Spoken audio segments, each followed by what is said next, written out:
नमस्कार, STV news देख रहे हैं आप। आज की प्रमुख खबरों के साथ मैं हूं नफीस अंजुम। आइए नजर डालते हैं सबसे पहले सुर्खियों पर। गांधी जयंती के पूर्व संध्या के अवसर पर doctor SP Singh college of teacher education में सफाई एवं चित्रकला प्रतियोगिता का किया गया आयोजन। छात्रों द्वारा सफाई अभियान चलाकर दिया गया आसपास जागरूकता का संदेश। पटना के वेटनरी कॉलेज में जनसुराज पार्टी के कार्यक्रम को लेकर मोतिहारी से भी हजारों की संख्या में शामिल होंगे लोग। पार्टी के मोतिहारी कार्यालय में बैठक आयोजित कर दी गई इसकी जानकारी। नेपाल के तराई क्षेत्रों में हुई बारिश का असर पूर्वी चंपारण के सीमावर्ती इलाकों में भी दे रहा दिखाई। ढाका और घोड़ासहान के लगभग 5 दर्जन गांव और टोले बाढ़ से हैं प्रभावित। पूर्वी चंपारण जिला प्रभारी सहमंत्री और डीएम ने बाढ़ इलाके का किया दौरा। सभी बाढ़ प्रभावित लोगों को हर संभव मदद दिलाने का किया आश्वासन। रक्सौल थाने में अनुमंडल पदाधिकारी द्वारा शांति समिति की बैठक का किया गया आयोजन। आगामी दुर्गा पूजा में डीजे बजाने पर पूरी तरह से होगी पाबंदी। निषाद संकल्प यात्रा को लेकर मोतिहारी पहुंचे वीआईपी सुप्रीमो मुकेश सहनी। चंपारण और मिथिलांचल इलाकों में ज्यादा से ज्यादा सीटों पर चुनाव लड़ने का किया दावा। राष्ट्रीय जनता दल के कार्यकर्ताओं द्वारा मझौलिया प्रखंड कार्यालय परिसर में एक दिवसीय धरना का किया गया आयोजन। स्मार्ट प्रीपेड मीटर में गड़बड़ी को लेकर छाया रहा मुद्दा। रोटरी क्लब मोतिहारी के द्वारा कृत्रिम अंग का किया गया वितरण। अपने कृत्रिम अंग पाकर दिव्यांगजनों के खिल उठे चेहरे। राजद पार्टी की तरफ से स्मार्ट मीटर के विरोध में मधुबन में भी एक दिवसीय धरना का किया गया आयोजन। स्मार्ट मीटर नहीं हटाने पर दी गई बड़े आंदोलन की चेतावनी।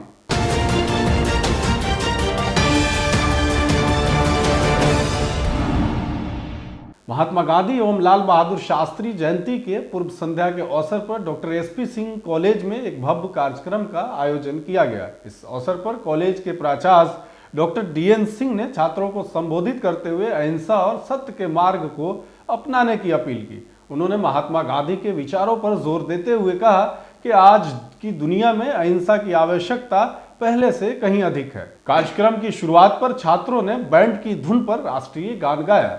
इसके बाद प्राचार्य डॉक्टर डीएन सिंह ने छात्रों को संबोधित करते हुए महात्मा गांधी के जीवन और उनके आदर्शों पर प्रकाश डाला। वहीं सफाई अभियान कार्यक्रम के अंतर्गत छात्रों ने कॉलेज के आसपास सफाई अभियान भी चलाया। सभी प्रशिक्षुओं ने मिलकर कॉलेज परिसर और उसके आसपास के क्षेत्र में स्वच्छता का ध्यान रखा। इस अभियान का उद्देश्य न केवल स्वच्छता को बढ़ावा देना था, बल्कि यह भी दिखाना था कि हम सब मिलकर अपने समाज को कैसे साफ और सुंदर बना सकते हैं। पटना के वेटनरी कॉलेज में आयोजित ग्राम जनसुराज का एक कार्यक्रम में शामिल होने के लिए मोतिहारी से भी 60,000 से अधिक लोग हिस्सा लेने जा रहे हैं। दरअसल इसको लेकर मोतिहारी कार्यालय में एक महत्वपूर्ण बैठक आयोजित की गई, जिसमें पार्टी के प्रदेश और स्थानीय नेता भी शामिल हुए। इस दौरान कार्यक्रम की तैयारी को लेकर इंजीनियर संजय सिंह ने बताया, महात्मा गांधी के जन्म जयंती के मौके पर पटना के वेटनरी कॉलेज में जन कार्यक्रम का आयोजन किया गया है। निश्चित तौर पर यह जगह काफी छोटा पड़ जाएगा। पहले से कार्यक्रम गांधी मैदान में होना था, लेकिन किसी कारणवश कार्यक्रम के लिए जगह नहीं मिल पाने की वजह से यहाँ वेटनरी कॉलेज में आयोजन करना पड़ रहा है। आगे उन्होंने कहा कि देखते ही देखते बिहार के लोग जनसुराज पर अपना भरोसा जताने लगे हैं। आगे उन्होंने क्या कुछ कहा, आइए सुनते हैं। पहले तो बहुत बहुत बधाई आप लोगों के चैनल को, आप साथियों को। ये जो बैठक का कार्यक्रम हो रहा है, प्रदेश कार्य समिति में हमारे पूर्वी चंपारण के 133 सदस्यों को जगह मिली है। उसी का बैठक और घोषणा हो रहा है। जो हमारे समर्थक लोग जो उसमें हैं, सभी लोग जुटे हैं। हमारे जिला अध्यक्ष, संगठन महासचिव भी हैं और प्रदेश के नेतागण। पूर्वी चंपारण में 12 विधानसभा है। 12 विधानसभा से हम लोग को लक्ष्य है कम से कम 5-5 हज़ार लोग एक विधानसभा से हम लोग पटना में चले। सारे जगह व्यवस्था हो गया है बढ़िया से, सब वहाँ ठहरने रहने खाने पीने का सब व्यवस्था है। तब फील्ड थोड़ा छोटा पड़ जा रहा है। पहले गांधी मैदान था, गांधी मैदान किसी कारणवश हम लोग को नहीं मिल सका है। वेटनरी कॉलेज में है, इसलिए हम लोग वहाँ पर तो जाम नहीं लगे, किसी को परेशानी नहीं हो, हम लोग का टारगेट तो अधिक का था, लेकिन हम लोग इसको कम कर दिए हैं। एक विधानसभा से 5,000 लोग हम लोग के यहाँ जाएंगे। तो सर कितने लोग पहुँचने की संभावना है? हमको लग रहा है कि जो हम लोग का तैयारी है लगभग उतना लोग यहाँ से पहुँच जाएगा। नेपाल के तराई में बारिश का असर पूर्वी चंपारण के नेपाल से सटे सीमावर्ती इलाकों में भी देखने को मिल रहा है। ढाका और घोड़ासहान के लगभग 5 दर्जन गांव और टोले बाढ़ से प्रभावित हो गए हैं। इसी बीच बाढ़ पीड़ितों ने गुढ़नवा रेलवे स्टेशन को अपना आशियाना बनाया है। वहीं कुछ लोग प्लास्टिक तानकर परिवार के साथ खुले आसमान के नीचे रहने को मजबूर हैं। वहीं सरकार के द्वारा स्टेशन के पास ही बाढ़ राहत शिविर चलाया जा रहा है, जिसमें खाने पीने की व्यवस्था की गई है। लेकिन बाढ़ पीड़ितों ने अपने फसल नुकसान, घर नुकसान को लेकर सरकार से आर्थिक मदद की गुहार लगाई है।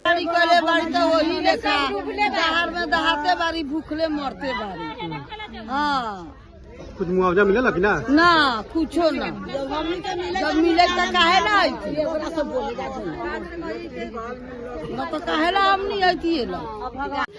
घर में पानी ढुक गल बा, घर में से इतना अनाज पानी न निकलल, कपड़ा लता न निकलल, एक एगो पहले रहू हमनी का सब दह गेल, बाल बच्चा माल जाल भी दूगो बकरी पटुरल 4 गो वो दह गेल। कोई आयल कि ना? कोई प्रशासन आयल खाली देख के तो चल जाता, कहा कुछ मिला। का नाम बा अपने? हमार नाम बा रघनी देवी। कहाँ घर बा? गुरहनवा।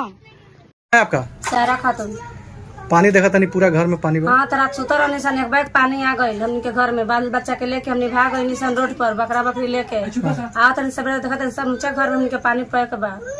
जान बचा के बानी सन रोड पर। हमने खाना पीना केंग होता? कुछो नहीं के व्यवस्था हमनी के। कोई आइल बा कि ना अभी तक? अभी ना आइल हलो। तब आगे का करवालो तो होने के? आई लोग तो दिल जी, आई लोग तो देवे करी लो। बानी सन पानी गिरा गिरा के सब बाले बच्चे हमने रोड पर, माल जाल सब लेके रोड पर बानी सन। हमनी के घर में पानी घुस गइल बा, 12 बजे रात के पानी आइल बा। हमनी के उठल बानी से तो देखत हन कि बारिश पानी ढुक गइल बा बाढ़ के। अब वही बेरा हमनी के लगनी सन अपन लइका फइका बकरा बकरी सारा हमनी के रोड पर लेके चल गइल बानी सन। पूर्वी चंपारण जिले के प्रभारी मंत्री सह शिक्षा मंत्री सुनील कुमार, जिलाधिकारी सौरभ जोरवाल और पुलिस अधीक्षक स्वर्ण प्रभात के साथ पूर्वी चंपारण के केसरिया, ढेकहा, डुमरिया घाट पंचायत के बाढ़ प्रभावित वार्डों का जायजा लिया।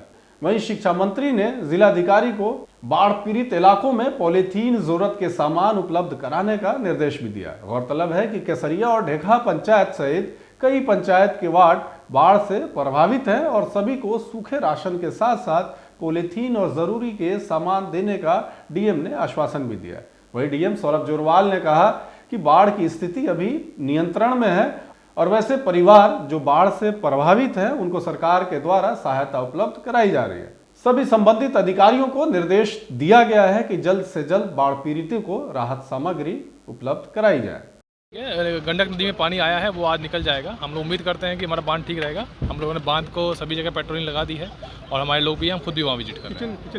किचन हमारा यहाँ पे चल रहा है। इंडो नेपाल बॉर्डर पे कुछ पानी आया है हमारा बांध के पहले, वहाँ पे हम लोगों ने किचन चल रहा है। पानी निकल जाएगा, पानी निकल जाएगा। आज हमारा पानी रहेगा, निकल जाएगा। बेलवा घाट पे भी दबाव बढ़ा हुआ है। हाँ, दबाव बढ़ा हुआ है, लेकिन आज निकल जाएगा पानी। रक्सौल अनुमंडल पदाधिकारी शिवाक्षी दीक्षित की अध्यक्षता में दुर्गा पूजा को लेकर शांति समिति की बैठक का आयोजन किया गया।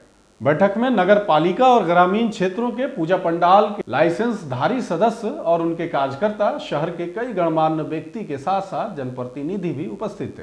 एसडीएम शिवाक्षी दीक्षित का साफ साफ कहना था कि दुर्गा पूजा में कोई भी अनियमितता बर्दाश्त नहीं की जाएगी। डीजे बजाने के सवाल पूछे जाने पर सख्ती से कहा कि डीजे के इस्तेमाल पर बिल्कुल प्रतिबंध रहेगा। उसकी जगह आपको लाउड स्पीकर का इस्तेमाल करने की इजाजत है और रात्रि के 10 बजे से सुबह के 6 बजे तक किसी भी तरह की स्पीकर बजाने की कोई इजाजत नहीं है। इस मौके पर बीडीओ, एसएचओ और पीएससी रक्सौल प्रभारी मौजूद रहे। बिहार दुर्गा पूजा विसर्जन नियमावली है 2021 की, जिसको विशेष रूप से खाली विसर्जन के लिए ही लाया गया है। उसमें न सिर्फ डीजे बल्कि और भी बहुत सारी बातें करी गई हैं जो आज मैंने लोगों को बताई भी हैं कि जैसे हमारी मूर्ति जो है वो पीओपी की नहीं होनी चाहिए और किसी भी तरह के जो हमारे पोल्यूशन बनाने वाले पदार्थ हैं, चाहे प्लास्टिक हो या सजाने वजाने में जो यूज होता है, वो सब आपका नदियों में, नहर में या पोखर में नहीं जाना चाहिए। और जैसे डीजे बजाना पूर्णतः प्रतिबंधित है। कोई आपत्तिजनक नारे लगाना या गाने बजाना पूर्णतः प्रतिबंधित है। 100% लाइसेंस हमें करना है।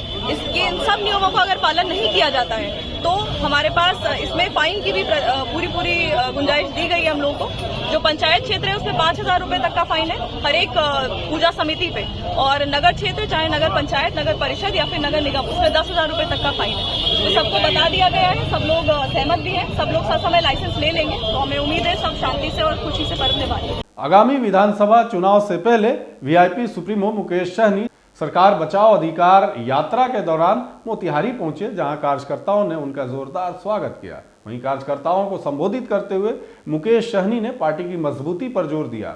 महागठबंधन में डिप्टी सीएम पद को लेकर दावेदारी तक ठोक डाली है और चंपारण और मिथिलांचल इलाकों में ज्यादा से ज्यादा सीट पर चुनाव लड़ने का दावा किया है।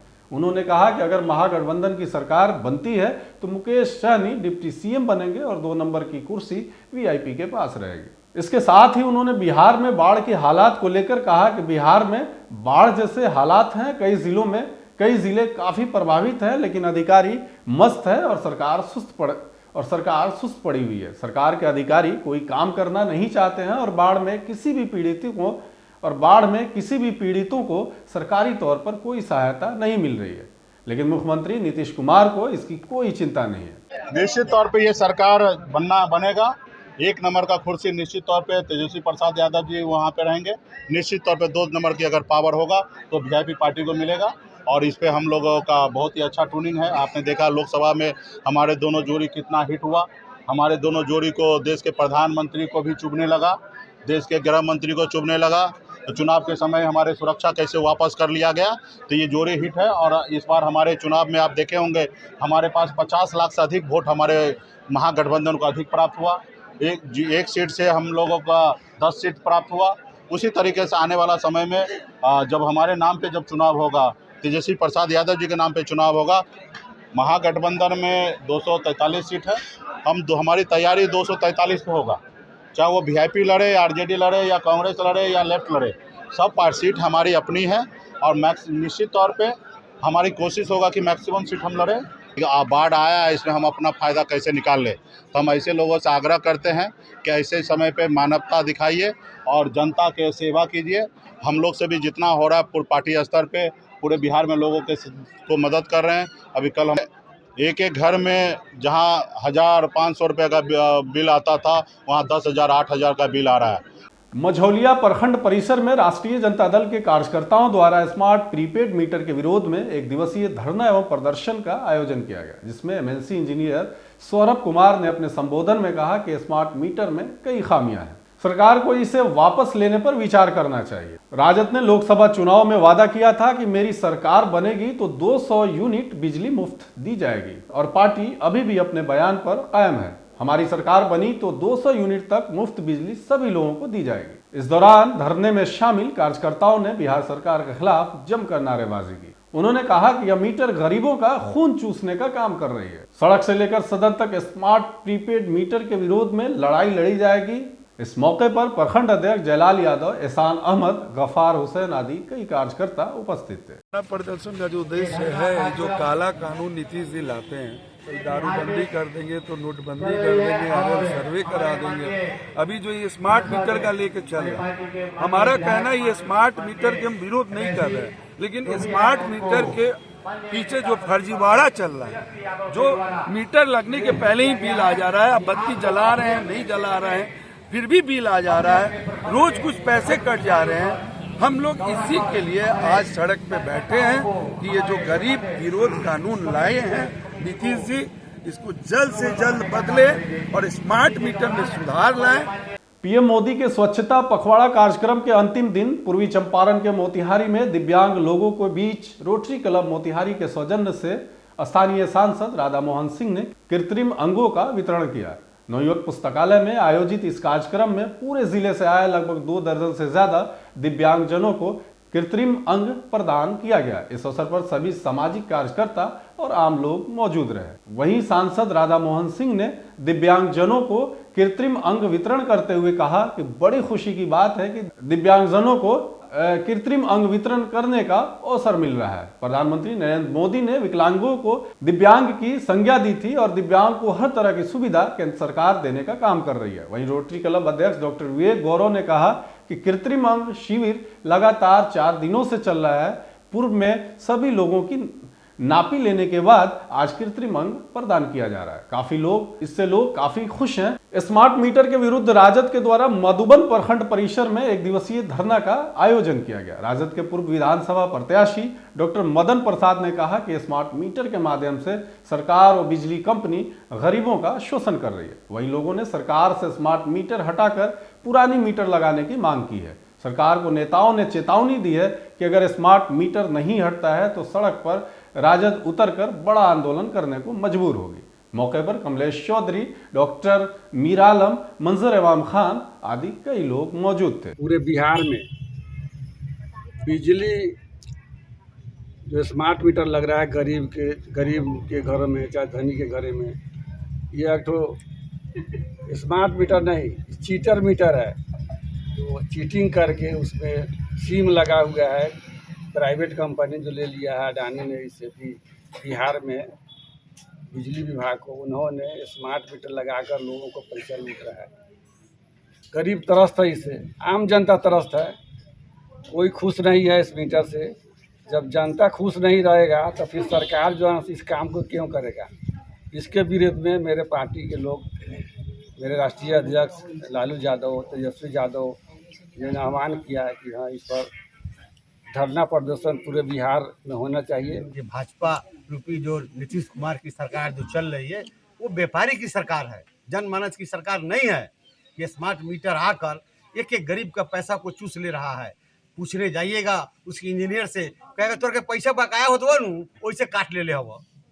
भैया आप आम आदमी कह भाई 900 भरवाया, एक दिन चला, तीसरा दिन पैसे खत्म हो गया।